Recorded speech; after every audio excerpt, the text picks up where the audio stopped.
Welcome to Just Minding My Business Media.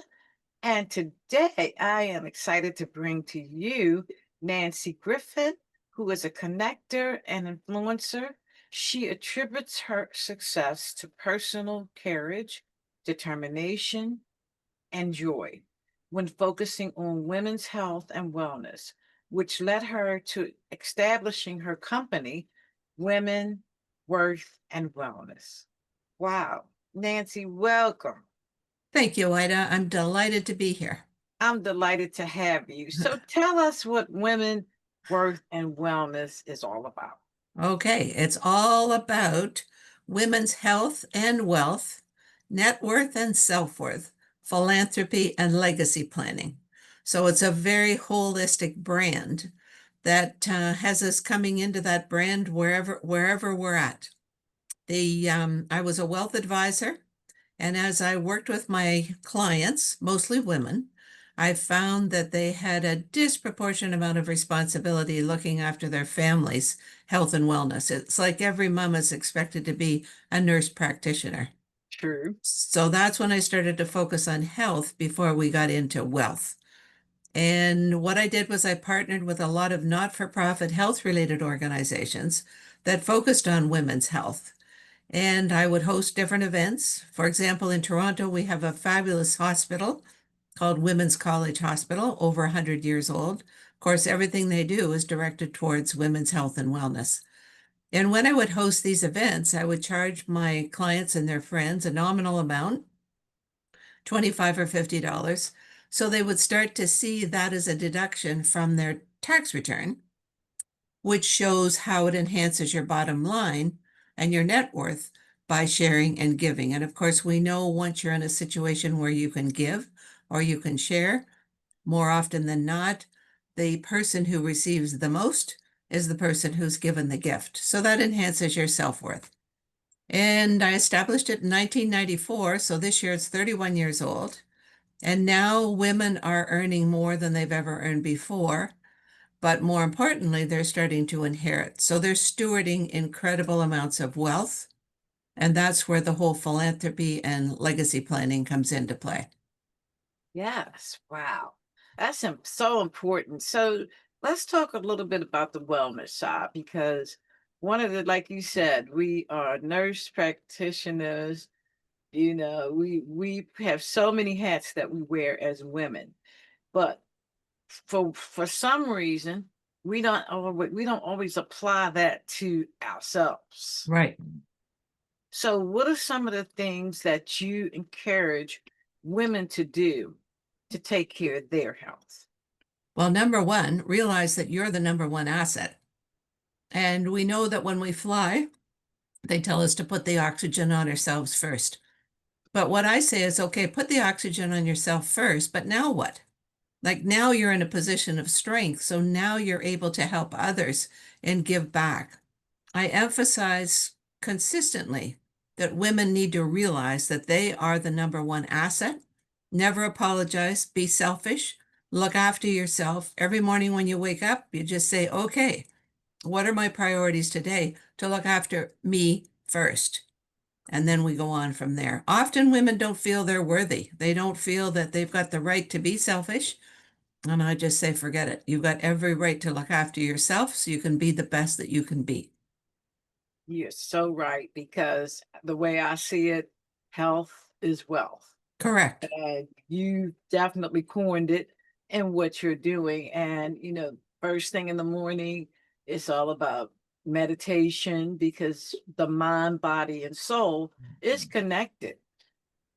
And it has to be in some type of alignment. Exactly. And And and just taking that 5 minutes over your coffee before, you're focused on your family or your business, whatever. Just take 5 minutes for yourself. How am I doing? How can I be the best today? yes, Making sure that health is the priority because we take our bodies for granted. We just get up and we go until something stops us. So that's why we need to be ever conscious of this whole body that is carrying us around and taking us forward and helping us do all the things that we want to do. absolutely. So, how do women get involved with your organization? because I Well, think that what you do is critical, to say the least. well, we do a lot of online events, so they can send me an email, which means it goes into our database, and then you'll be informed about anything we're up to. And my email is very simply nancy@womenworthwellness.com. Nancy@womenworthwellness.com. And we often have lots of different guest speakers talking about various and sundry things. One of the areas that we're taking a look at doing some things on is women's age of integrity. We often look back at all the women who've made significant change in their lifetime. And so my question is, what are each of us doing to make sure that we're helping create a better future, not just for ourselves, but for many, many, many others? Absolutely. Because at the end of the day, it's all about humanity Correct. and giving, making somebody's life better than it was yesterday. Correct. And that's my motto. If I'm Yep. not bringing something valuable to help somebody propel their life, then what am I What's the here point? for? What's yeah, Right, exactly. What's the point? for sure. Wow. So now that we've covered a little bit of the health side, let's talk about the wealth side. Okay. All right. Well, people say, well, what if I don't have any money? Well, you've got some money. You wouldn't be surviving if you didn't have some money. If you've got a job, you've got income, and always that income, we would always love to have more. But making the most of what you have is the starting point. And if you haven't worked with anybody, if you don't have a wealth advisor, people often say, well, how can I begin? Just about everybody has a bank account, which means you've got a relationship with a bank. Maybe it's just online only, but every bank has a whole suite of advisors who can help their clients with their whole wealth scenario. Getting started with just, setting aside a little bit every month, or if you've got lots of money, if you've just inherited a lot of money, then again, make contact with that bank because they have advisors that have a whole range of service levels to their clients. And the most important thing is that they want your business. They want to look after you. And in order to be in those roles, they need to have credentials and they need to have experience because no bank wants their employee not to do a good job. So I often say, don't try to do your own dental work. I don't think even dentists do their own dental work. So work with a professional advisor to help you. Yes, absolutely, absolutely. And understanding education, Right. understanding what's available to you, both traditional to me and non-traditional, because there's a lot of things out there, a lot of businesses that think outside the box and have some really good ways of investing and building upon what you already have. Correct.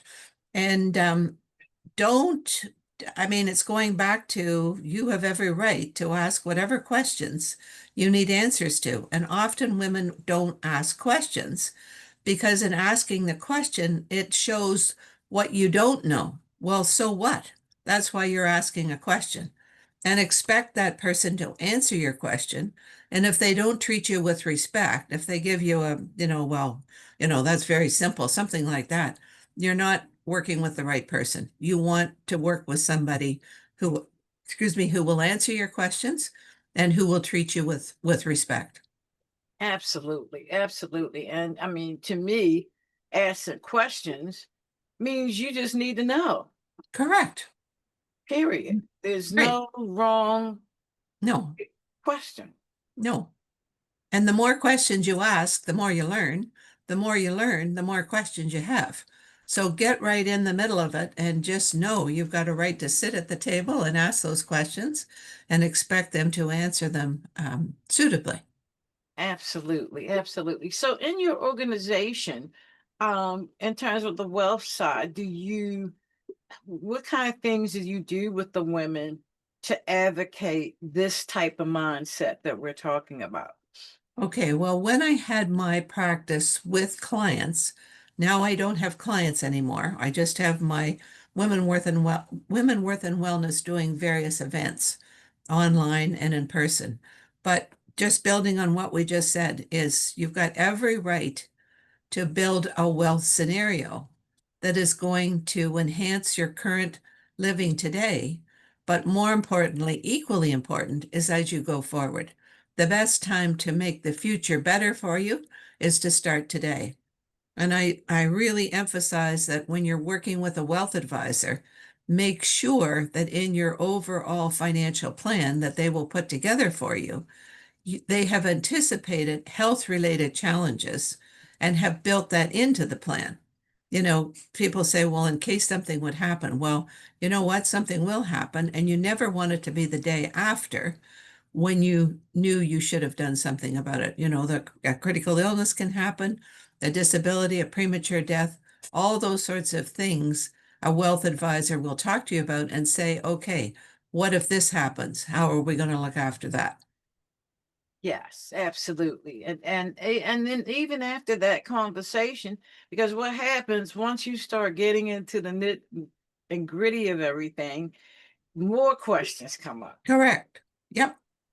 And have regular reviews. Once you've got an established relationship, then have regular reviews with that person. And now with Zoom, it is so easy. Yes, You don't have to get in your car and find a parking place and go through traffic and forget it. You can do it so easily online now that there's no excuse for not doing regular reviews.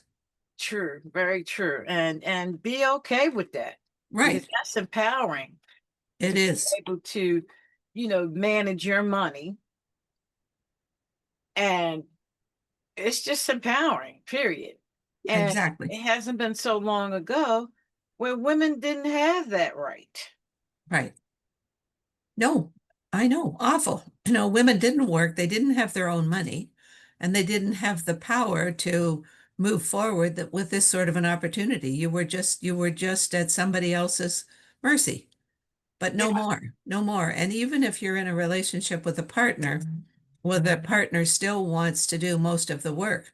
Get involved. Get involved. You've got yes, a vested interest in knowing what's going on because if you're in a partnership with a male, your life expectancy is longer than that person's. And so you're going to be on your own at some point. And so make sure you're educating yourself sooner rather than later. absolutely. And like you just said, participate. Don't Right. just take their word for anything. No. Right, right, right, right, right. Let me see. Exactly. No, we had a friend staying with us a couple of months ago, and she goes away in the wintertime. And so she said, Nancy, I've got a Zoom scheduled with my advisor, and I know him and I know her well. And she said, I would really like you to listen in. I just want to have that second opinion. He won't know that you're there, but I just want to have that reassurance. I said, okay, I'm happy to. Anyway, away we go. And of course, she doesn't want to be bothered. She just wants her monthly from her retirement portfolio in her retirement. And when she hears the news and she hears that the market's gone way up or gone way down, she doesn't want to be bothered. She wants to know that she's in good hands. Anyway, he said, look, at any given point in time, I've set aside 3 years worth of monthly incomes.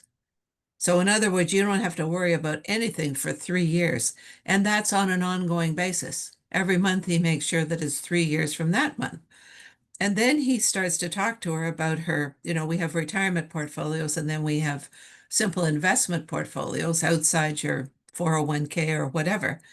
And he said, now, with regards to this portfolio, some of those holdings that we had, and he listed the names.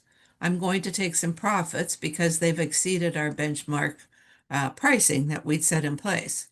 And I'm going to take those profits and invest them in. And he gave the names of those companies as well. Because often when you're retired, you get into a cocktail party situation or luncheon with friends or something, and invariably people will want to talk, well, did you hear about the whatever? Are you invested in whatever? So it's nice for the person to know what they own So you don't just sit there like an idiot, not knowing, no, my guy's looking after me. That's the worst thing that you can say. Anyway, they went on and he said, I know from time to time you want to take out lump sums. And at this point in time, there's money available if you want to take it. And she said, of course, I do want to take a lump sum. And, so all of this went on for like 20 minutes or so. It was perfect. She's feeling fabulous. She knows she's going to have a good sleep tonight. And he's feeling great because he's taken the time to give her a lot of information, give her a whole level of confidence and reassurance that everything is in good order. So after they've sort of summed it up and started to talk about the weather, I piped in and I said, Hi, I'm here. I heard it. You did a super job. So impressed with that. Anyway, my point is that's the kind of person that you want to work with, somebody who really, really, really knows how to do the job well, but more importantly, is looking after you and knows who you are and where you're coming from and what your priorities are. Yes, and that's very important because sometimes when you're dealing with the wealth management arena, you need to definitely make sure that they know you, Right, right, period. right. And if and that's to me one of the very first things I gotta see. How do you want to know me? Are you asking the question so you can get to know me? Exactly. And that is the foundation of that role. Right off the bat, it's know your client. And Mhm. if you have skipped over and not delved into knowing exactly who your client is, and you've recommended some investment or some program that wasn't appropriate, that wealth advisor is at risk of losing their license. And it's no different than when you go to a new medical person. More often than not, you have to go for blood work. And once the blood work is done, then that medical person has a read on exactly where you're at with your situation. Yes, absolutely. That's so funny we're talking about this because a few weeks ago I interviewed a young lady that does wealth management, and one of the things she talked about was a lot of people miss their pets. What happens if something happens to me, and who's going to take care of my pet? Right. And then the other thing she mentioned was your digital stuff, your Oh, passwords, all of that kind of stuff. right. And a lot of times we don't even think about that. No, we don't. We don't. And We don't. Sometimes the best way to kind of address all of this is just to imagine it's the day after you're gone. And what does the world look like? And then once you've got an idea, then you start to think, oh my goodness, they don't know the password to my computer. They don't know, blah, blah. So that's when you step up and put it all in there. And I'm sure you've heard this before that, people never want to do a will. They never want to do all of those things because as soon as they do, that's when they'll die. Well, forget that. You're not going to kill yourself. true, true that. You need to have it laid out. Right. I don't want nobody fighting over nothing. Right.